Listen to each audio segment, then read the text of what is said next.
On Monday, August 31st, 2020, a screenshot was uploaded onto badwomensanatomy. It received 12.9K upvotes and was subsequently cross-posted to R as a Black Man under the title Incel Pretends to be a Woman, and it received 1.6K upvotes. But an incel didn't write this. I did. I am 25 years old. I am biologically female, and this is a story that happened to me when I was 19 going on 20.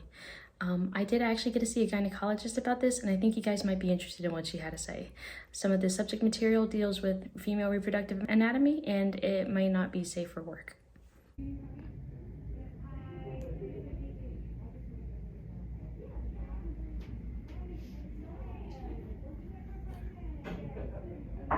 Hello. Hello. Is it? Yes. I'm Dr. It's nice to meet you. Nice to meet you Sorry too. for the wait, honey. That's okay. How you doing? Good. You're here just to chat? Yeah, a little bit, yeah. Oh, talk to me. Come on. Yeah. I guess what happened, this happened like 5 years ago, back in 2015. So it was like the first time I used a tampon. It was one of the OB tampons, the yellow one. So prior to that, I had always used pads, but you know, I had a water aerobics class, and first I thought I was going to use like this really heavy tampon, like on a day when I had a really heavy flow, but then I was like, okay, I'll put it on, I'll put it in, you know, when I have a lighter flow, you know, I changed my mind, and I guess what happened, I went to my water aerobics class. It kind of felt really weird when I put it in, but I mean, it wasn't anything too bad. I went to my physics class, you know, I was sitting down for 3 hours, and then when I got up, like there's a puddle of like water on the chair, and I think I realized while I was cleaning it up, like, oh, this is pool water, and so it was, so I like really sanitized that chair after I got out, because I didn't know I was going to be using it next. And then I went to a bathroom, like I pulled the tampon out, and like it was like, I don't know, a piece of, you know, like labia came out with it. Labia? Yeah, or something, a piece of Tissue?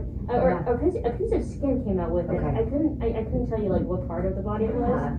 But I was so, I didn't know this could happen. I called my mom, and I was like, yeah, something weird happened, and she was like, oh, don't worry about it, this is normal, it's okay. And I, like, previously, I didn't think that putting anything inside would lead to a change in, like, this, and now I get, like, kind of weird, not, I wouldn't say symptoms, but, like, whenever I go to a pool now, I feel water going inside. I previously never felt that. Yeah. And then when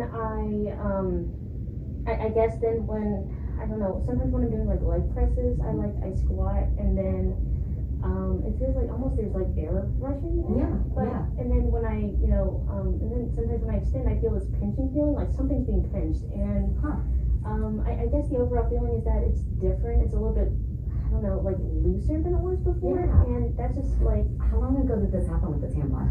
2015, so that was 5 years ago. Oh, wow, okay. Yeah, so I mean, it's not painful, it's just all. And you're still having periods, right? Everything's normal. Good. You might have, because you're not sexually active, right? Yeah. You might have broken your hymen. Oh, so really? Okay. So that's usually what the sensation you're describing, because you know what that is, the hymen, it's like the hymenal ring. Yeah, I've heard of it. I thought that was a little bit like further up, but maybe not. It's usually further up, yes, but once you put a tampon in, you're breaking the seal, basically. Really? Some women bleed after that, and that's usually what I hear most commonly, like you bleed the first time you have sex. Yeah, I was wondering, I was like, there wasn't a lot of blood, because I thought that was just like kind of period blood, but I wasn't sure. So, and it's okay, it's nothing bad, but you know, obviously I need to check and make sure everything looks okay. Sure. But as long as you're not having pain, it's pretty common to feel that kind of like water going in, because there's no barrier anymore. Really? Okay. So that's probably what you're feeling now, is that it's just different from what you're used to. Okay. But I'll make sure that there's nothing, you know, damaged. I don't think so. Okay. You'd be in a lot more severe pain. Okay. But if you're describing like a tissue coming out, I wonder if that was part of it. Okay. All right. And the examination, what would that consist of exactly? It's just me looking down there. Okay. That's all. All right. That's fine. I won't touch you, I promise. Oh, Okay. You don't need pap smears until you're sexually active. Okay. And so really, unless, you know, if you by the time you turn 30 and you're still not sexually active, then I would say get a pap smear. And you haven't it's not painful, right? No. Okay. So you're gonna feel my hands, okay? Okay. My hands on the outside here. Just gonna take a look and make sure labias look okay. Yeah, I guess I couldn't tell the difference between, because I've never seen like any bit of skin ever, and I know some women are like, oh, I've had that ever since birth, and it's always like kind of confused me. So labias are actually this stuff. Okay. You feel me touching that on the Yeah. outside? Uh-huh. Those are your labias. If your labia had come off, you would be screaming in pain. Oh, okay. Yeah, That's so good to the know. good news is your labias are just fine. Just my finger, okay? You're gonna feel that. Oh, I don't even feel that. You don't feel it? No, not really, yeah. Good. Yeah. Everything feels pretty normal, okay? There is that flap of skin that does stick out now. Is that... Flap of skin on the outside here? Yeah, it's like... I can't... Yeah, it's Do like... you wanna show me? Are you Yeah. okay to show me? Yeah, that's fine. Do you wanna reach? Yep. Maybe There you like, go. I think it's like... I guess it's like this one? Because that definitely wasn't there before. Is that... That's your labia. That is labia. And it's totally normal. It's probably just your development that it's labia majora, okay? One side can sometimes be a little longer than the other side because you have a little more on the left side compared to the right side, which is perfectly normal, okay? So that was the one that kind of came out after I pulled out the tampon. Is that normal or?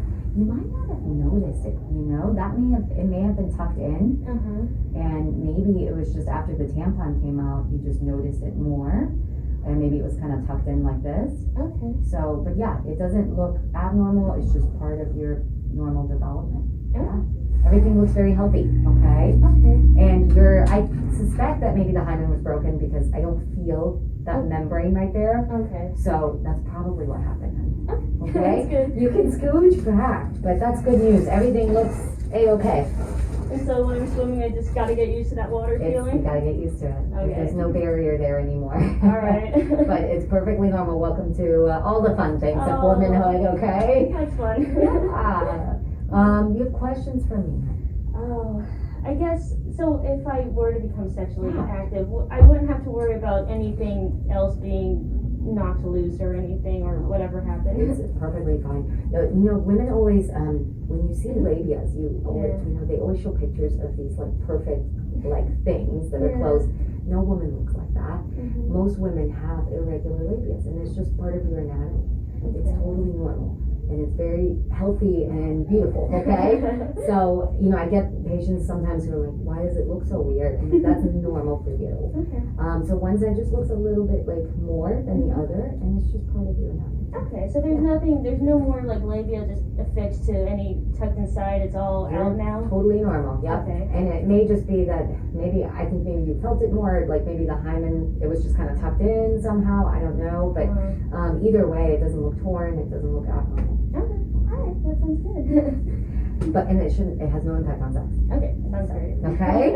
And guess what? When you ask guys about labias, they don't care. They pretty sure that they don't care about other stuff, so. That's good to know. Yeah. Well, it's nice to meet you. Nice to meet you too, thank you for the help. Yeah, of course. I'm always here if you ever have questions about sex or when you're ready to have sex and all of that, okay? Sounds good, thank you. Don't work too hard. Coming out when you're ready, honey.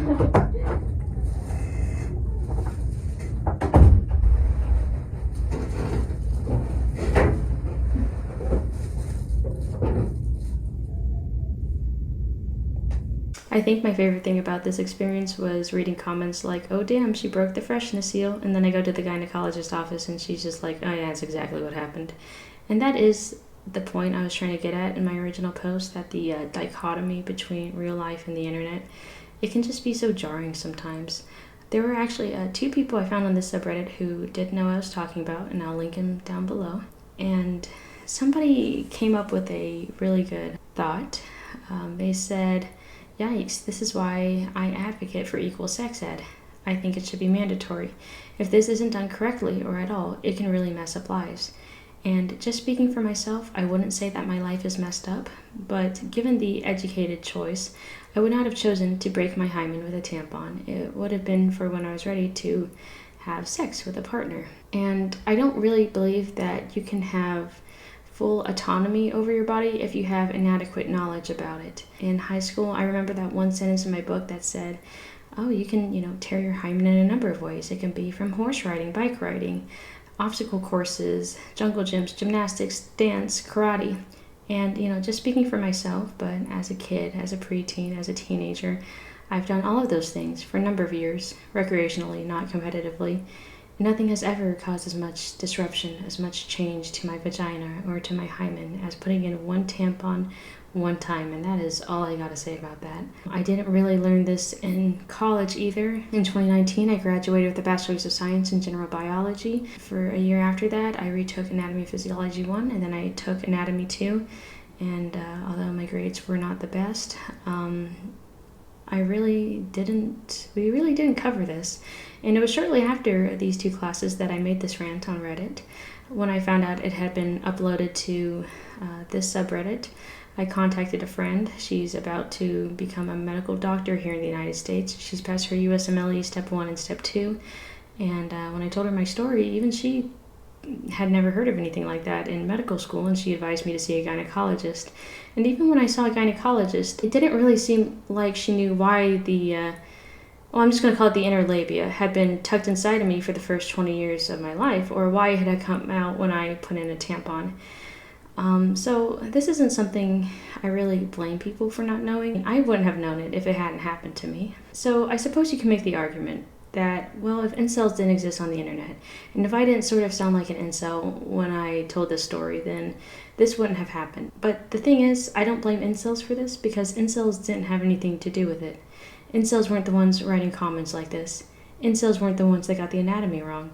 And incels weren't the ones that made such an insular, self-righteous community that real women with real experiences cannot share them without fear of being vilified by the very people claiming to understand their anatomy.